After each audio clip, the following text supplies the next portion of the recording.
நடிகர் விஜயின் மனைவி சங்கீதா விவாகரத்து கோரி நீதிமன்றத்தில் மனு தாக்கல் செய்துள்ளார். அந்த மனுவில் விஜய் மீது பல்வேறு குற்றச்சாட்டுகளை அடுக்கியிருந்தார் சங்கீதா. இது குறித்த விவாதங்கள் சமூக வலைதளங்களில் அனல் பறந்தன.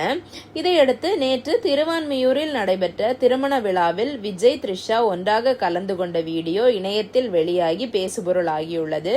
நேற்று திருவான்மியூரில் ஏஜிஎஸ் நிறுவன தயாரிப்பாளர்களில் ஒருவரான கல்பாத்தி சுரேஷின் இல்ல திருமண விழாவில் தவேகா தலைவர் விஜயும் த்ரிஷாவும் ஒரே காரில் ஒரே நிறத்தில் உடையணிந்து வந்திருந்தனர்.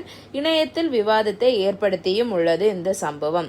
சங்கீதா விவாகரத்து மனு தாக்கல் செய்த போது பலரும் இது விஜயை வீழ்த்த நடக்கும் சதி, தேர்தல் நேரத்தில் சங்கீதா இதை செய்திருக்க கூடாது என பலரும் விஜய்க்கு ஆதரவாக பேசினார்கள். ஆனால் நேற்று த்ரிஷாவுடன் விஜய் ஜோடி போட்டு வந்ததை பார்த்து கொந்தளித்து போன ரசிகர்கள் அவரை கடுமையாக விமர்சனம் செய்து வருகின்றனர்.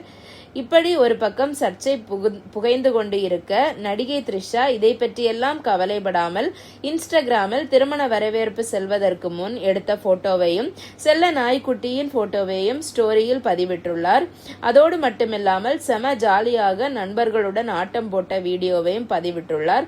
அதை பார்த்த ரசிகர்கள் பலர் எதை பற்றியும் த்ரிஷாவிற்கு கவலையே இல்லை என்று, இந்த நேரத்தில் த்ரிஷா இப்படி செய்யலாமா என கேட்டு கருத்துக்களை பதிவிட்டு வருகின்றனர். இது பத்தி உங்க கருத்து என்ன அப்படிங்கறத கமெண்ட் செக்ஷன்ல சொல்லுங்க. நன்றி.